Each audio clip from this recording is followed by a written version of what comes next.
Madam सुश्री वर्षा गायकवाड़ जी। सभापति महोदय, मुझे उनको बोलने दीजिए डिमांड्स ऑफ ग्रांट्स पे बोलने का मौका दिया, इसके लिए मैं आपका धन्यवाद व्यक्त करती हूँ। आज जो है 87,762 करोड़ की जो है यहाँ पे सप्लीमेंट्री डिमांड ऑफ ग्रांट्स सरकार के द्वारा लाई गई है। ओरिजिनल बजट जो था वो 48 लाख करोड़ का था और सप्लीमेंट्री डिमांड जो है वो इसके 1.8% है वो लाई गई है। सम्माननीय सभापति महोदय, मुझे कहना है कि इस सप्लीमेंट्री डिमांड फॉर ग्रांट्स में 203 पेजेस है और सब जब पढ़ने के बाद ऐसा लगता है कि ये सब खोखला है। मुझे सम्माननीय सभापति महोदय, परसों आपको मालूम है कि देश के पंतप्रधान जी का, प्राइम मिनिस्टर का यहाँ पे भाषण हुआ और सदन में भाषण करते वक्त उन्होंने कहा कि मुंह को खून लगा है।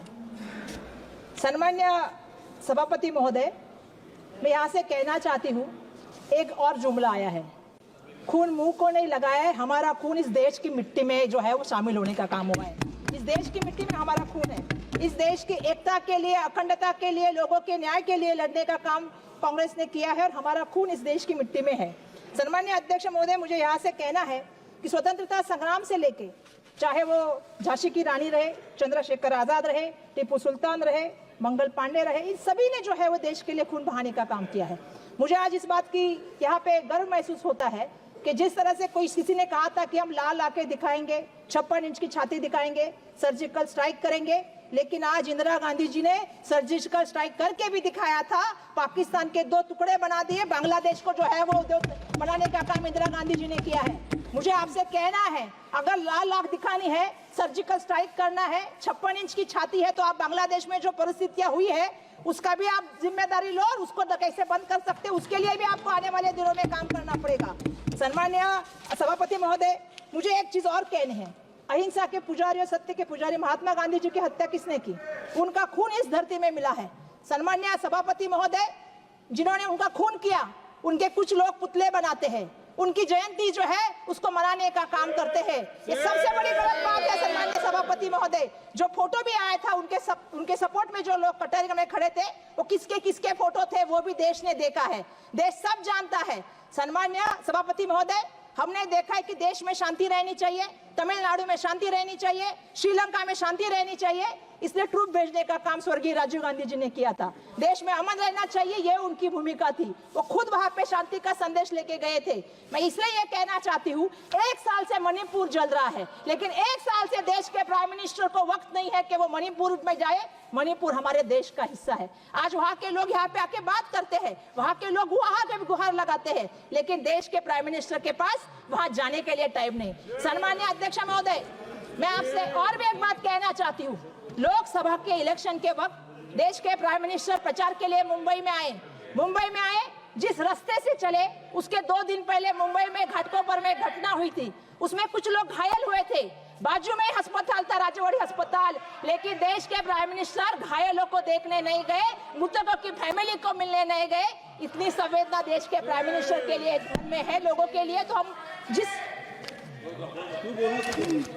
सम्माननीय अध्यक्ष महोदय, मैं आपसे कहना चाहती हूँ कि परम पूजनीय मानव भारत रत्न डॉक्टर बाबा साहब अम्बेडकर जी ने 1938 में बॉम्बे लेजिस्लेटिव असेंबली के बजट भाषण में कहा था, जो मैं यहाँ पे कहना चाहती हूँ। सम्माननीय सभापति महोदय, एक अमीर आदमी सरकार के स्वाधीन या आत्मनिर्भर होने की जोखिम उठा सकता है। ये मैं ये जानबूझ के कहना चाहती हूँ। सम्माननीय सभापति महोदय, यह गरीब ही है जो चाहता है कि सरकार उसकी सहायता करे। यह गरीबी है जिसे अधिक सेवा की जरूरत है।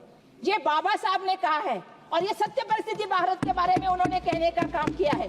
लेकिन दुर्भाग्यवश आज मैं देख रही हूँ सम्माननीय सभापति महोदय कि आज उल्टी परिस्थितियां है। गरीब आदमी जो है वो संघर्ष कर रहा है और अमीर मित्रों को देश में फायदा देने का काम चल रहा है। गरीब आदमी रोजी रोटी, कपड़ा, स्वास्थ्य, जो ट्रांसपोर्ट है उसके लिए दिन ब दिन तकलीफ सहता है और अमीरों के लिए, दोस्तों के लिए मुनाफे के फायदे बनाए जाते हैं, उनके लिए कॉन्ट्रैक्ट बनाए जाते हैं। ये आजकल हम देख रहे हैं। सम्माननीय सभापति महोदय, मैं यहाँ पे सप्लीमेंट्री ग्रांट्स फॉर डिमांड के नंबर 42 पे बात करना चाहती हूँ। ट्रांसफर फॉर स्टेट, इस मुद्दे से मैं शुरुआत करना चाहूंगी।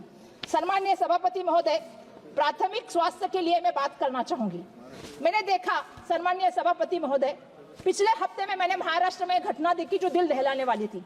घटना कहाँ हुई थी सम्माननीय सभापति सभापति महोदय, घटना हिंगोली के एक सरकारी अस्पताल में हुई थी, जहां पे सम्मान्य सभापति महोदय परिवार नियोजन की शस्त्रक्रिया के लिए कुछ महिलाएं गई थी।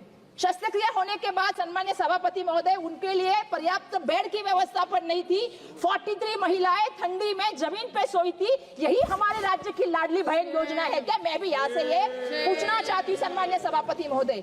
सम्मान्य सभापति महोदय, नीति आयोग के अनुसार जो 2021 का रिपोर्ट आया है उसके मुताबिक 72% जो अस्पताल के बेड है वो शहरी इलाकों में है और ग्रामीण भाग की अवस्था बहुत खराब है। आज मैं ये कहना चाहती हूँ कि जो बजट स्वास्थ्य मंत्रालय से दिया जाता है नेशनल हेल्थ मिशन के लिए, उसका 40% बजट जो है आवंटित किया जाता है। वो स्टेट को सम्मानित सभापति, मेरे दो बहुत महत्वपूर्ण मुद्दे मुझे बोलने दीजिए। हमारे शहर का जो है, हमारे राज्य का जो बजट है इस साल का वो 4.6 है, जबकि हमारा राज्य अभी आपकी डबल इंजन सरकार है, बहुत विकसित राज्य है। अगर हमारे राज्य में ये परिस्थितियां है, डेढ़ मील जो है महिलाओं को चलने जाना पड़ता है। उत्तर प्रदेश में मैंने देखा आईसीयू में बच्चे झुलस के मर गए, जल के मर गए। आप 1 मिनट में कंक्लूड कीजिएगा प्लीज। नहीं सर, मुझे 2 मिनट बोलने दीजिएगा। मुझे एक एविएशन पे बहुत महत्वपूर्ण सम्मानीय जो है अध्यक्ष महोदय बात करनी है। मैं डिमांड फॉर सप्लीमेंट के लिए मैं उड़ान के बारे में बात करना चाहूंगी, उड़ान योजना के मामले में। सम्मानीय सभापति महोदय, नए एयरपोर्ट जो दिए गए हैं 7, मैं चाहती हूँ कि इस एयरपोर्ट के बारे में लैंडिंग में और जो पार्किंग का है उसमें कितने पैसे ज्यादा बढ़ाए गए हैं उसके मामले में कभी तो सभागृह को मालूम पड़े। मैं बताना चाहती हूँ 300%, 350% ये बढ़ा है। वो जो चार्ज करते हैं वो कंपनी को चार्ज करते हैं जो एयरलाइंस की कंपनी है।